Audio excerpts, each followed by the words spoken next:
A world that many consider to be quaintly old school may be providing new lessons to learn. And how old are you? 29. How far through school did you go? 8th grade. This week, a trip to Amish Country, where there are few college degrees, no student debt, but plenty of success stories. I honestly don't know anyone that is looking for work that doesn't have work. And after our reporting on the critical state of illegal crossings at the Texas-Mexico border, we take a look at the record crisis with sanctuary cities far from the border pulling in the welcome mat on arriving illegal immigrants, while we all pay the soaring costs with no solution in sight. Early fall in northern Ohio. The meandering Cuyahoga River cuts through the city of Cleveland on its way to Lake Erie. Before the late 1960s, this river regularly caught fire. It captured the nation's attention. That's one of the things that sparked the Clean Water Act. But 50 years on, and after hundreds of billions of dollars spent, it's a mixed report card for the Clean Water Act.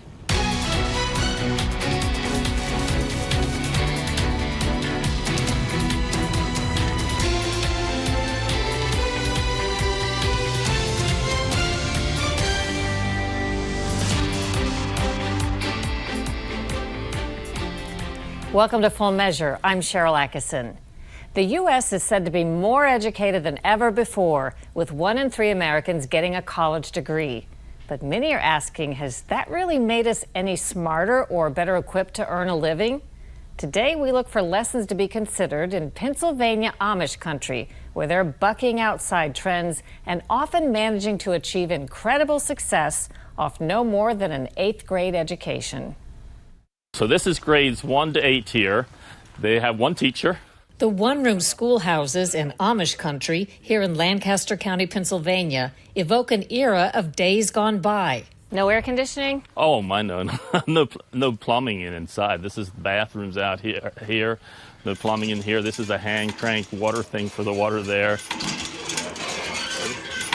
Well, with the old order Amish, 8th grade is it. That's it. I mean, like my wife grew up old order Amish, so 8th grade was it. My mom grew up old order Amish, 8th grade. For Amish in this community of 31,000, an 8th grade education is the norm. First grade sits to the front, and then the 8th grade goes towards the back. The less strict, like Calvin Lapp, who is Amish Mennonite, may go as far as high school. But for all, college is a rarity. By one recent measure, more than half of recent U.S. college graduates are unemployed or underemployed. So you might assume the young people here, with so little higher education, have an even tougher time earning a living. And yet, they don't. Mark Zook is the youngest of 9 in an Amish family. So here they're manufacturing a 2-story garage. All of the brothers work in the family business building horse barns, sheds, and cabins. What is your position in the company? Stolsu Structures, I'm a partner, and Horizon Structures, I'd be CEO of Horizon Structures. And how old are you? 29. How far through school did you go? 8th grade.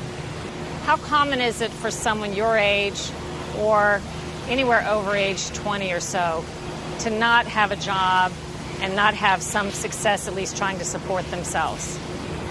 In my circle, 0. I honestly don't know anyone that is looking for work that doesn't have work. At a time when many students are exiting college with a degree, giant debt, and no good job prospects, the Amish and Mennonite communities here in Pennsylvania are proving they can generate a lot of success and wealth with no college education at all. So growing up in our community, you always work from little up. So in the summertime when I wasn't in school, I'd usually be at the shop. That's pretty normal for our culture and community as a whole. You're taught work ethic from little up, and you just grow up in it, so you don't really know any better. Amish and Mennonite Christians came to the U.S. in the 1700s. Their beliefs center on faith, humility, discipline, work, and family. Today, they still live old-fashioned lives, sometimes without modern conveniences like electricity and cars. And though their formal education is limited, it's hard to look at the rest of the country and not think, they're on to something big here. In 3 decades, the cost of college in the U.S. has grown from between $4,000 and $10,000 a year to $19,000 to $38,000 a year. About 43 million borrowers currently owe $1.6 trillion in federal student loans, on average approaching $30,000 each. But at age 30, Sean Lapp, Calvin's son, isn't struggling with college debt or hunting for work. Raised in an Amish Mennonite household, his formal education stopped after high school. He already had about a decade of work experience under his belt and money in the bank. We raise puppies as a family.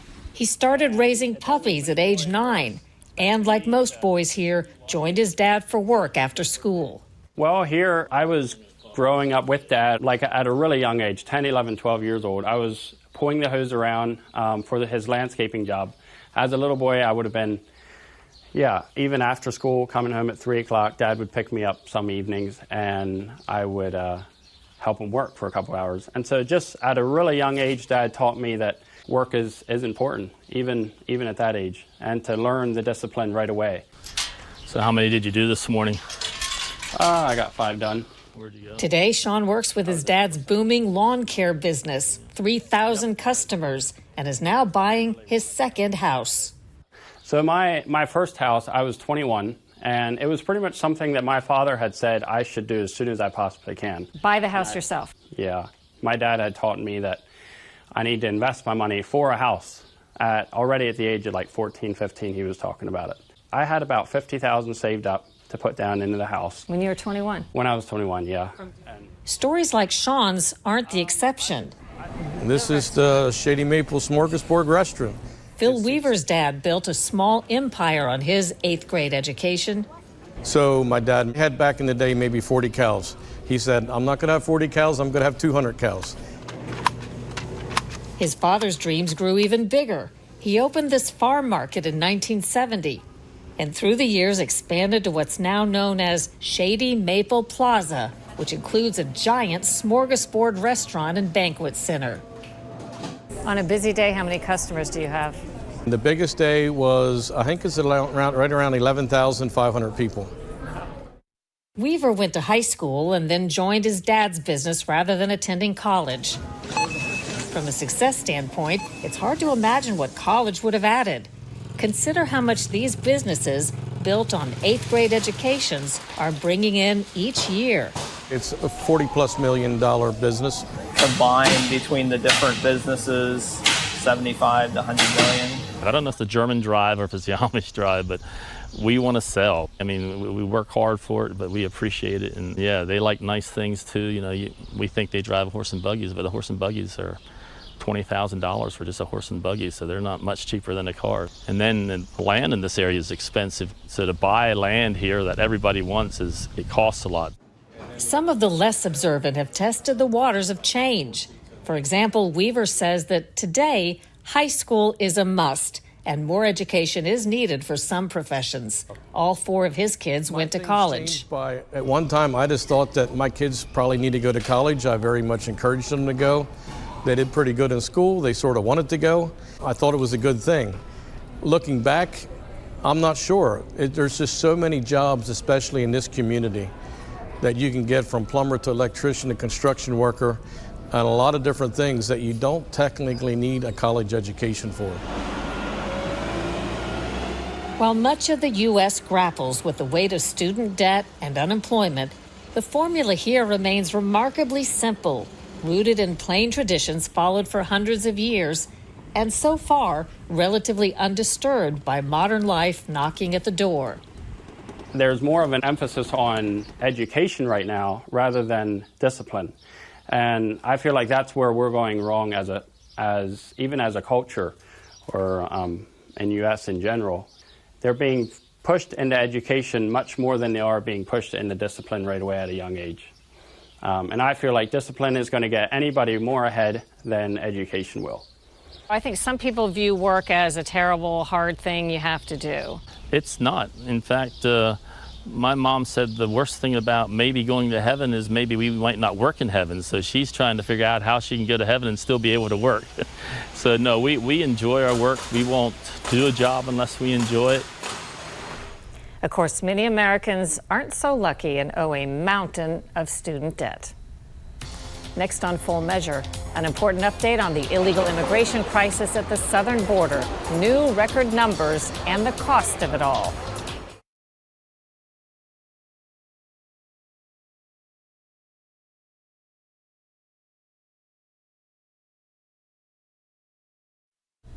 An update now to our ongoing investigation of the border crisis.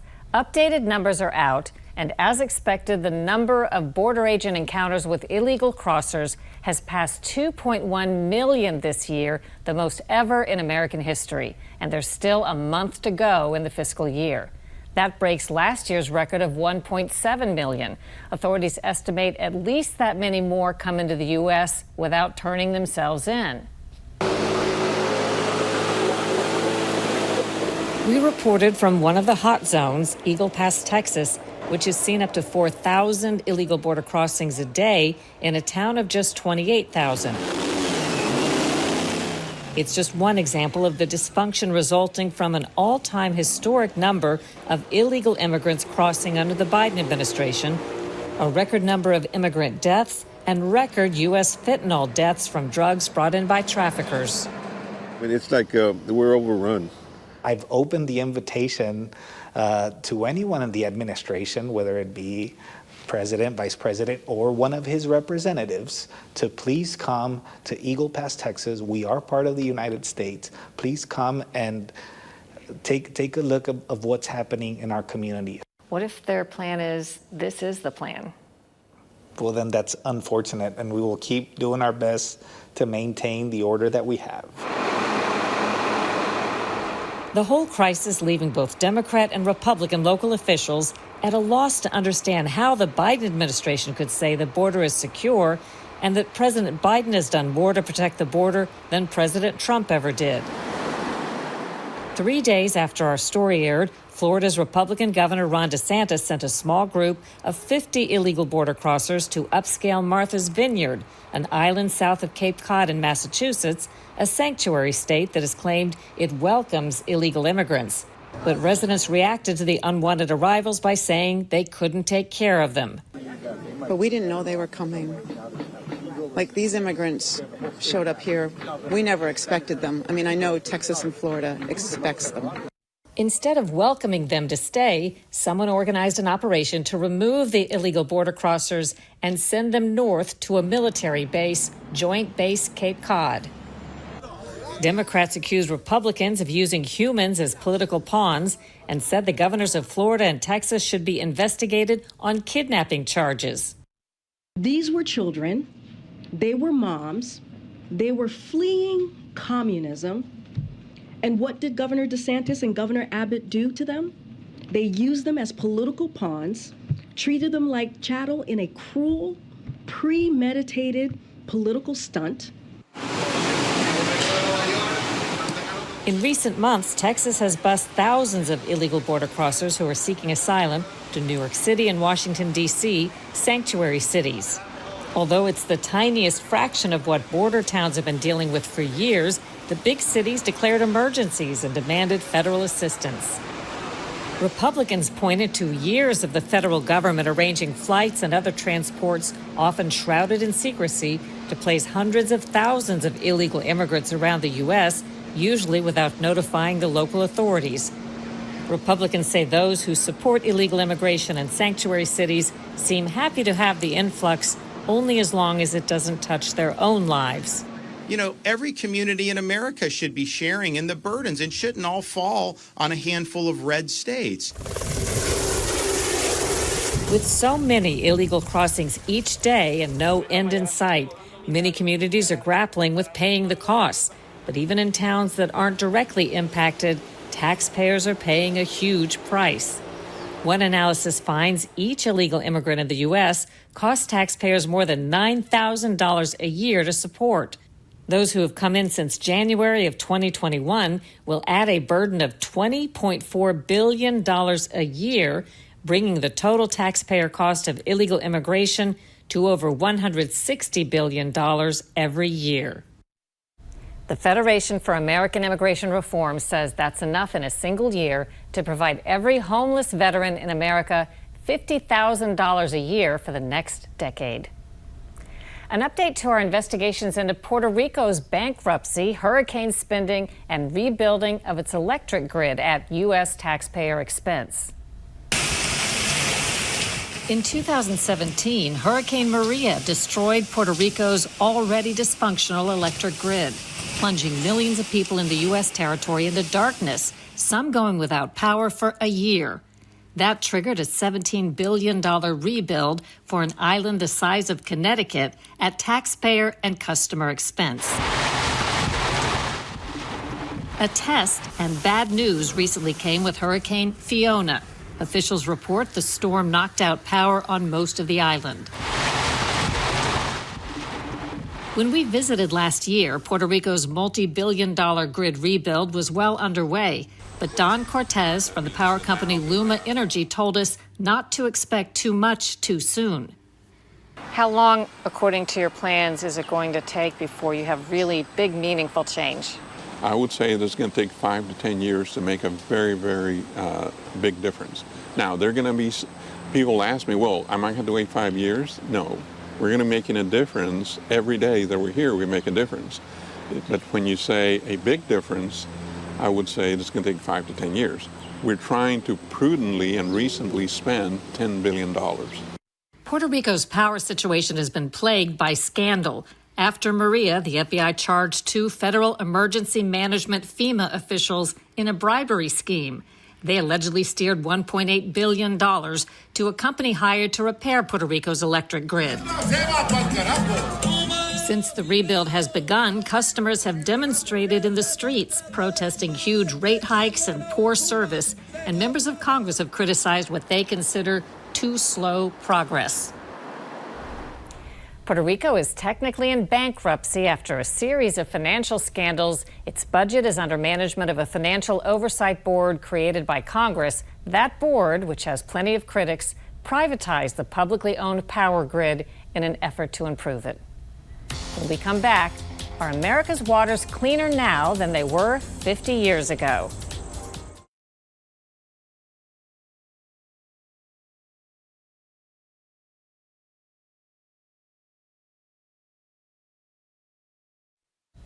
"50 years ago, a bipartisan majority in Congress passed a landmark piece of legislation, the Clean Water Act. As the law marks its half-century, there's another potential challenge, what some call the crisis of global warming. So what can we learn from the history of the Clean Water Act? Here's Lisa Fletcher. Early fall in northern Ohio, the meandering Cuyahoga River cuts through the city of Cleveland on its way to Lake Erie. Peaceful now, but before the late 1960s, this river regularly caught fire, thanks to a floating toxic soup of oil and chemicals caused by unchecked industrial pollution. National press stories and pictures of the last blaze in the summer of 1969 helped ignite a powerful political movement that 3 years later led to the landmark Clean Water Act, one of the first major pieces of modern environmental legislation. In Boston, John Rumpler is the Clean Water Program Director for the advocacy group Environment America. It captured the nation's attention with vivid pictures of these flames leaping from the river. And that's one of the things that sparked the Clean Water Act, sparked the notion that we need to have national protections to ensure that our rivers, lakes, and streams are clean instead of catching on fire with toxic chemicals. In the early 1970s, many of America's most important waterways were dangerously polluted. The act set out to change that. It had an ambitious set of goals. It was to make all of America's waterways safe for swimming and safe for fishing, and to ensure that, in fact, we had clean rivers, lakes, and streams everywhere. Even today, polls consistently show that clean water is the public's top environmental concern, above clean air and climate change. But 50 years on, and after hundreds of billions of dollars spent, it's a mixed report card for the Clean Water Act. The big picture is that we have made some progress, but we have a long way to go before all of our waterways are clean. New York's Hudson River is one of the success stories, as is the Chesapeake Bay, the nation's largest estuary. But across the country, there are countless examples where waters remain dangerous to human and marine life. Florida, out of all 50 states, has the most acreage of lakes that are not swimmable due to water quality failures. Eve Samples is the executive director of the environmental advocacy group Friends of the Everglades. It's clear that the Clean Water Act regulations have not done enough to protect Florida's waterways. What's the source of the pollution? Sure. So in Florida, the largest source of pollution into our waterways is agricultural. So phosphorus and nitrogen flows into our waterways. They trigger toxic algae blooms. This is the St. Lucie Lock and Dam. When water is released from nearby Lake Okeechobee, it flows through here. Problem is, it brings with it pollution that wreaks havoc on humans and wildlife. Lake Okeechobee is known as Florida's inland sea. At 730 square miles, it's half the size of the state of Rhode Island. Lake Okeechobee, one of the biggest lakes in all of North America, is incredibly polluted with phosphorus and nitrogen. And what happens is when that lake water is released east to Stewart here, where we're sitting, and west to the Caloosahatchee, Fort Myers area, it triggers toxic algae blooms that have really dire consequences, not just for marine life and wildlife, but for human health. The dangerous algae blooms, now a cause of regular alerts in Florida. In 2018, they even led to the closure of some beaches on the Atlantic coast. It's a far different picture in Cleveland these days. Images of burning waters have faded. Now the Cuyahoga River is beautiful. There are people kayaking. There are even fish that are returning to this river that was caught on fire. 50 years on, the Environmental Protection Agency is on a victory lap, celebrating the accomplishments of the Clean Water Act. But today, new legislation to protect the environment faces a wholly different climate, a great political divide, and whether the environment or the politics wins that battle is yet to be written. For Full Measure, I'm Lisa Fletcher. And after a break, what's ahead next week on Full Measure?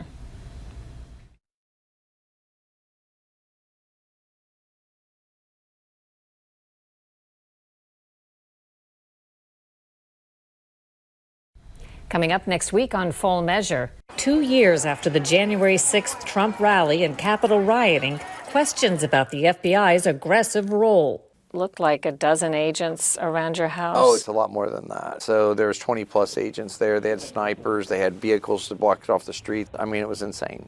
And your 13-year-old son is out on the front deck with his hands up. Yeah. The fallout from one of the most prosecuted events in U.S. history next week on Full Measure. Until next time, we'll be searching for more stories that hold powers accountable. I'm Sharyl Attkisson. Thanks for watching.